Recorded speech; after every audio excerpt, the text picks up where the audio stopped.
오늘 말씀은 우리를 유대 광야로 이끌어 갑니다. 그때에 세례 요한이 이르러 유대 광야에서 전파하여 말하되, 그때에 세례 요한이 유대 광야에 나타났기 때문입니다. 그때는 언제일까요? 이 마태복음에서 보면 예수님이 탄생하셨고요, 동방의 박사들이 와서 경배하였고, 그 후에 헤롯이 유아 학살 명령을 내렸어요. 그래서 예수님의 가족은 그 명령을 피해서 이집트로 피난을 갔고요, 그리고 피난 갔던 예수님 가족이 돌아옵니다. 그리고 오늘 말씀이 시작이 됩니다. 그때에. 자, 그렇게 본다고 하면 이 그때는 시간적으로 우리가 생각해 볼 수 있어요. 특별히 누가복음에서 가서 보면 이렇게 세례 요한이 광야에 나타난 때가 언젠가면 디베리오 황제가 왕위에 오른 지 15년 된 해, 티베리우스 황제가 왕위가 된 지 15년, 이때는 28년경입니다. 그러면 바로 이때를 말하죠. 시간적으로는 예수님 탄생 후 약 30년쯤 되었을 때입니다. 그러나 그때라고 하는 이 단어에는 더 중요한 의미가 담겨져 있습니다. 이때는 어둠과 절망으로 유다 땅이 신음하던 때입니다. 고통과 폭력과 불의가 가득한 세상에서 메시아 오심을 갈망하던 때입니다. 메시아의 구원의 때를 열망하던 그 때입니다. 그리고 마침내 하나님이 약속하신 그때, 하나님의 거룩한 시간이 다가오는 그때입니다. 하나님은 그리스도가 오시는 길목에 세례 요한을 세우셨습니다. 마치 보초병을 세우시듯 그 길목에 세례 요한을 세우셨어요. 세례 요한은 그리스도의 오시는 길을 예비하는 예언자였습니다. 그러므로 요한의 출현은 곧 메시아가 오고 있다라고 하는 것을 의미합니다. 메시아를 기다리던 많은 사람들은 세례 요한이 메시아라고 생각을 했어요. 누구나 다 메시아가 언제 오시나를 기다리고 있으니까 조금만 이렇게 드러나서 말씀을 선포하고 하는 그런 모습을 보고, 저분이 메시아인가 하고 이 세례 요한을 향해 많은 사람들이 따라오고 그를 추종했어요. 하지만 요한은 자신이 메시아가 아니라고 분명하게 밝힙니다. 나는 그리스도가 아니다. 나는 선지자 이사야의 말과 같이 주의 길을 곧게 하라고 광야에서 외치는 자의 소리다 라고 자신을 밝힙니다. 요한은 그리스도의 오시는 길을 준비하라고 외치는 소리였습니다. 그렇다고 하면 그리스도의 오시는 길을 뭐라고 외쳤을까요? 그의 외침은 회개하라, 천국이 가까이 왔느니라 라는 외침이었습니다. 천국이 가까이 왔다, 하늘나라가 가까이 왔다, 이것은 곧 하늘나라의 주인이신 그리스도 주님이 가까이 오셨다는 뜻이기도 합니다. 당시 유대 사회는 메시아가 오심과 하나님의 나라의 임함은 곧 종말의 때라고 믿고 있었습니다. 요한은 종말이 다가온 지금, 천국이 다가오는 지금은 메시아 그리스도를 맞이하기 위하여 회개해야 한다라고 선포한 것이에요. 요한은 왜 회개를 선포하였을까요? 요한은 이사야 선지자의 말씀을 인용하며 외쳤습니다. 광야에서 외치는 자의 소리가 있다. 너희는 주님의 길을 예비하고 그의 길을 곧게 하여라. 바로 그리스도 주님이 오시는 길을 예비하기 위해서 회개해야 한다는 말씀이죠. 회개하라, 천국이 가까이 왔느니라. 이 외침은 예수님이 첫 번 외치신 그 말씀과 똑같아요. 세례 요한이 외쳤고요, 똑같이 예수님도 그 말씀으로 사역을 시작하셨어요. 세례 요한은 예수님의 오심을 준비하는 것이죠. 그런데 그 준비가 회개하는 것입니다. 요한은 회개가 주님 오심을 준비하는 길임을 분명하게 설교하고 있어요. 이렇게 요한은 대림절에 우리를 회개로 초청하고 있습니다. 주님의 오심을 기다리는 우리는 회개로 준비해야 합니다. 그리스도를 맞이하기 위해 우리는 돌이켜야 하고 회개를 통한 죄 사함을 받아야만 합니다. 대림절은 기다림의 절기인데 이 기다림의 때 우리는 회개하며 기다립니다. 우리는 기다리며 회개하고 회개하며 기다리며 이 기다림의 시간을 채웁니다. 다시 오시는 주님이 어떤 분이시기에 회개해야 하는 걸까요? 선지자 이사야는 오실 메시아에 관해 이렇게 예언하였습니다. 이새의 줄기에서 한 싹이 나며 그 뿌리에서 한 가지가 자라서 열매를 맺는다. 주님의 영이 그에게 내려오신다. 지혜와 총명과 모략과 권능과 지식과 주님을 경외하는 영이 그에게 내려오신다. 그분은 사람들을 공의로 재판하고 억눌린 사람들을 판단하신다. 그는 정의로 허리띠를 삼고 성실로 몸에 띠를 삼는다. 그때에는 이리와 어린 양과 함께 살며 표범이 새끼 염소와 함께 누우며 송아지와 새끼 사자와 살진 짐승이 함께 풀을 뜯고 어린 아이가 그것들을 이끌고 다닌다. 줄기에서 싹이 난다는 거예요. 싹이 어디서 나요? 나무를 보면 원래 가지에서 싹이 납니다. 줄기에서 싹이 나는 거예요. 그리고 뿌리에서 새순이 돋는다고 말씀해요. 무엇을 말합니까? 이 나무는 잘린 나무입니다. 나무는 잘렸습니다. 밑둥만 남아 있어요. 바로 거기에서 싹이 돋는다는 거예요. 그렇습니다. 지금 이스라엘의 상황이기도 합니다.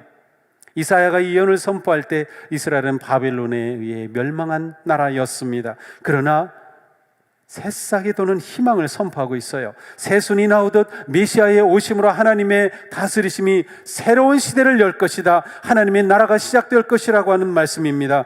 그때 주님은 공의와 성실로 다스리시고 악의 뿌리를 끊고 악인들을 심판하실 것입니다. 그러므로 오시는 메시아는 심판하시는 주님이시기 때문에 오시는 그리스도를 맞이하려면 회개로 준비해야 합니다. 심판하시는 주님 앞에 어떻게 준비해야 됩니까? 회개로 준비하는 것이죠. 그분은 공의로운 재판 그리고 억눌린 자를 판단하시며 정의로 허리를 동이시는 분이시기 때문입니다. 다시 오실 그리스도는 심판하실 뿐만 아니라 또한 모든 사람을 구원하시는 왕이 되어 주십니다. 이사야 예언은 놀랍습니다. 그날에 이새의 뿌리에서 한 싹이 나서 만민의 기치로 설 것이요 열방이 그에게로 돌아오리니 그가 거한 곳은 영화로우리라. 아멘. 그리스도는 단지 유대인만을 구원하실 뿐이 아니라 모든 열방을 구원하실 그리스도로 오신다는 겁니다. 정말로 예수님이 이 땅에 오심은 유대인만을 위해서가 아니었어요. 온 열방을, 이방인을 모두 구원하시기 위해 오셨고, 그래서 우리까지도 구원받아 하나님의 자녀가 된 것이죠. 이사야는 열방이 그리스도의 다스리심을 받고 이방이 그리스도께로 소망을 둘 것을 이렇게 예언하였습니다. 대림절 둘째 주일에 읽는 시편은 72편입니다. 이 시편은 왕에 관한 그런 시편이에요. 그런데 이렇게 선포합니다. 그가 가난한 백성의 억울함을 풀어주며 궁핍한 자의 자손을 구원하며 압박하는 자를 꺾으리로다. 그의 날에 의인이 흥왕하여 평강의 풍성함이 달이 다할 때까지 이르리로다. 아멘. 가난하고 억울하고 눌린 자를 구원하시고 정의로 나라를 다스리시는 왕, 이것이 바로 그리스도의 품성이라고 선포하고 있습니다. 예수 그리스도는 약속된 메시아이십니다. 열방의 구원자로 오셨어요. 이새의 뿌리에서 나오신 예수 그리스도는 유대인을 구원하셨고 이방인도 구원하심으로 하나님의 영광을 드러내셨습니다. 세상의 모든 사람은 구원자이신 예수 그리스도 안에서 희망의 빛을 볼 수 있게 된 것이죠. 유대인이나 이방인이나 헬라인이나 로마인이나 누구나 그리스도를 통하여 구원을 얻기 때문입니다. 그러므로 예수님의 탄생은 이 이사야 예언의 성취이며 예수님의 다시 오심은 구원의 역사의 완성입니다. 우리는 대림절에 다시 오실 그리스도께서 열방을 온전히 통치하시며 구원하시는 영광스러운 소망을 기다리며 희망하는 것입니다. 그런데 이 일은 저절로 이루어지지 않습니다. 여기에는 회개의 겸손과 믿음의 인내의 준비가 필요합니다. 그리스도는 항상 종말론적 긴장 속에서 살아갑니다. 주님은 오신다. 오시는 주님은 심판하시고 구원하신다. 그런데 그 주님이 언제 오실지 모르는 거예요. 그래서 우리는 종말론적 긴장 속에 살아가는 것입니다. 언제나 심판이 내 앞에 놓여 있다고 하는 의식을 가지고 살아갑니다. 우리가 기다리는 그리스도는 심판하시고 구원하시는 하늘의 왕이시기 때문입니다. 심판과 구원의 주님을 기다리는 성도는 어떻게 할까요? 주님이 나를 심판하시고 또 구원하시는데 내가 주님 앞에 어떻게 사는지 내 자신을 돌아보게 됩니다. 왕이신 주님의 뜻에 순종하며 살고 있는지 자기 자신을 점검하게 되죠. 메시아를 기다리는 성도는 자신을 돌아보며 죄에서 돌이키고 바른 길로 결단해야 합니다. 이것이 대림절을 사는 성도의 모습입니다. 대림절을 사는 우리는 주님 더 가까이 오셨으니 지체하지 않고 회개하기에 힘쓰는 겁니다. 회개란 완전히 돌이키는 거예요. 내가 가던 잘못된 길에서 180도 돌아서는 것입니다. 회개는 주님을 등지고 살았던 삶에서 주님을 향하여 돌이키는 것입니다. 오시는 주님을 향해 내 얼굴을 드는 것이죠. 다시 오실 그리스도를 기다리는 성도는 끊임없이 회개와 돌이킴으로 주님께로 삶의 방향을 돌리며 회복해 가는 겁니다. 주님이 언제 오실지 아무도 모르기에 우리는 깨어서 그리스도를 향하여 돌아보며 회개하는 것이죠. 세례 요한이 광야에서 외칠 때 많은 사람들이 몰려들었습니다. 그리고 요단강에 나와 세례를 받았습니다. 세례는 회개의 징표였습니다. 돌이킴과 결단의 표현이었습니다. 그런데 요한은 설교합니다. 나는 너희로 회개하도록 물로 세례를 베풀거니와 내 뒤에 오시는 이는 나보다 능력이 많으시니 그는 성령과 불로 너희에게 세례를 베푸실 것이요 손에 키를 들고 자기의 타작마당을 정하게 하사 알곡은 모아 곳간에 들이고 쭉정이는 꺼지지 않는 불에 태우시리라.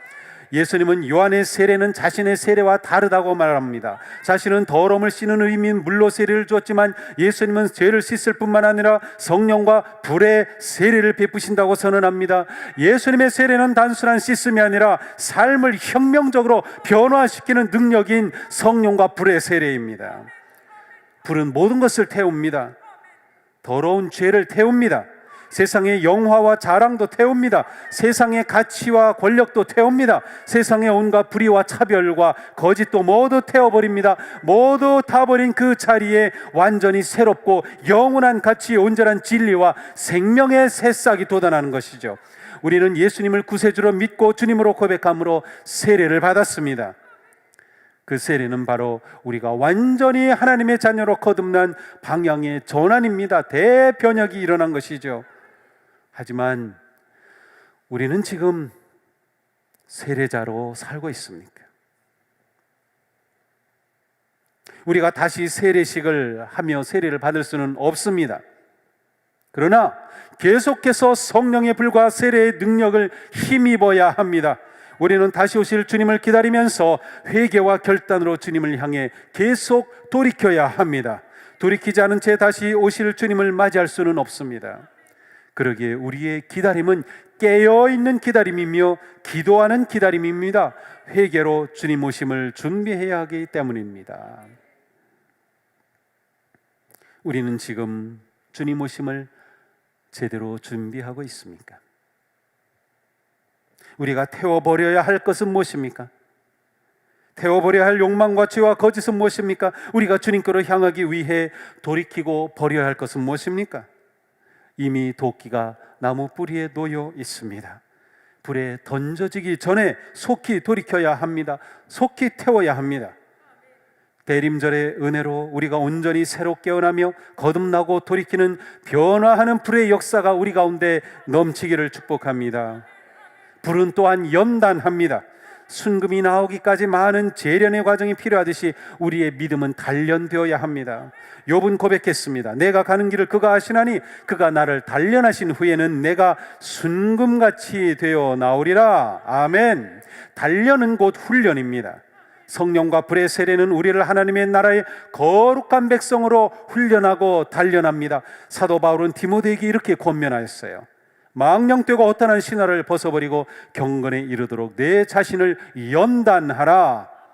잠언도 말씀합니다. 도가니는 은을, 풀무는 금을 연단하거니와 여호와는 마음을 연단하시느니라. 하나님은 시험과 고난을 통해 우리를 연단하십니다. 인생의 용광로에서 우리를 단련하십니다. 말씀으로 우리를 연단하십니다. 하나님의 관심은 우리의 연단된 마음에 있습니다. 우리의 믿음의 선조들은 주님의 다시 오심을 믿고 기다리면서 고난과 박해와 위험 중에도 끝까지 인내하며 승리하였습니다. 환난 중에도 더욱 믿음으로 성취하였습니다. 주님의 재림을 믿고 기다리는 우리의 마음 속에 우리가 가진 소망은 결코 우리를 부끄럽게 하지 않을 것입니다.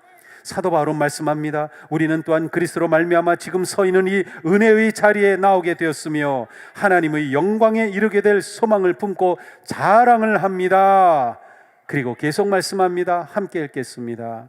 그뿐만 아니라 우리는 환난을 자랑합니다. 우리가 알기로 환난은 인내력을 낳고 인내력은 단련된 인격을 낳고 단련된 인격은 희망을 낳는 줄 알고 있기 때문입니다. 이 희망은 우리를 실망시키지 않습니다. 하나님께서 우리에게 주신 성령을 통하여 그의 사랑을 우리 마음속에 부어주셨기 때문입니다. 아멘. 그렇습니다. 주님의 다시 오심을 기다리며 하나님의 영광에 이르게 될 소망이 있는 우리는 오히려 환난을 자랑합니다.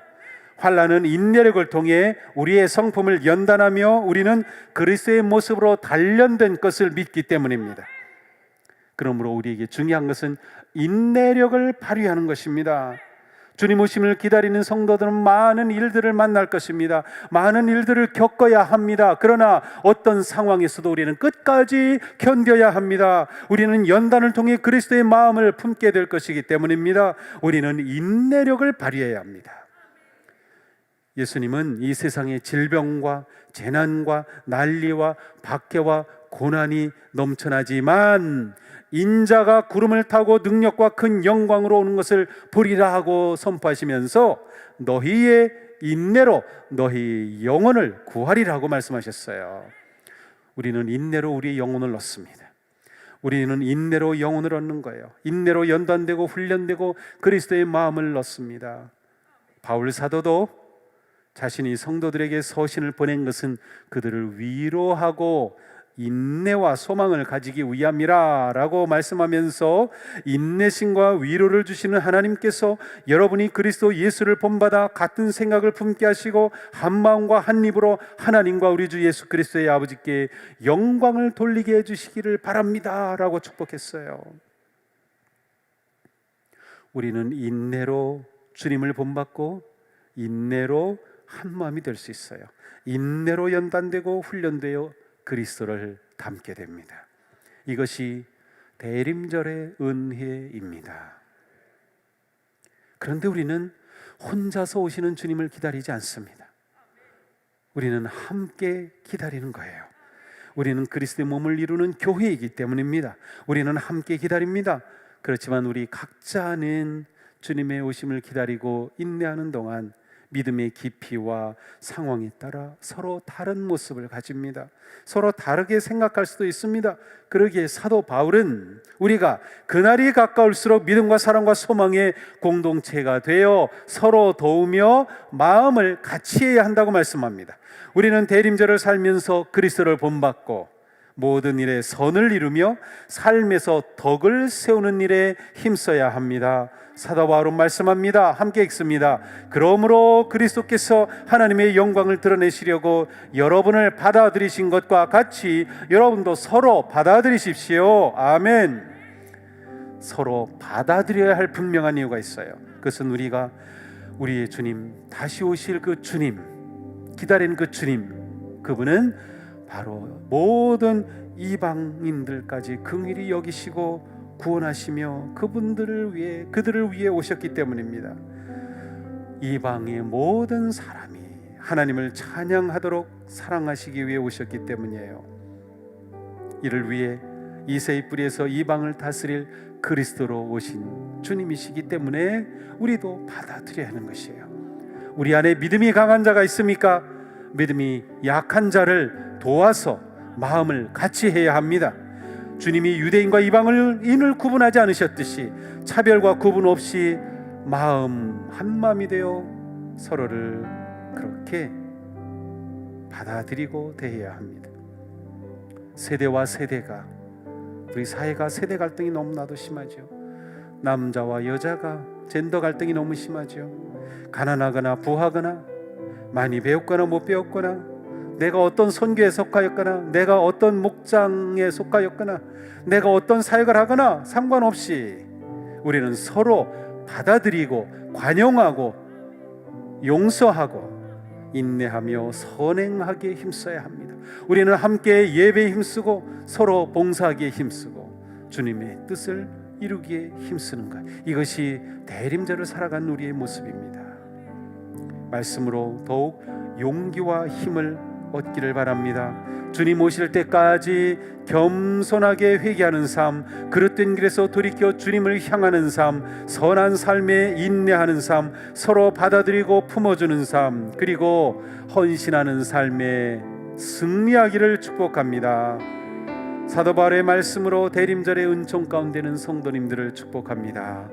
소망을 주시는 하나님께서 믿음에서 오는 모든 기쁨과 평화를 여러분에게 충만하게 주셔서 성령의 능력으로 소망이 여러분에게 차고 넘치기를 축복합니다. 아멘. 기도합시다.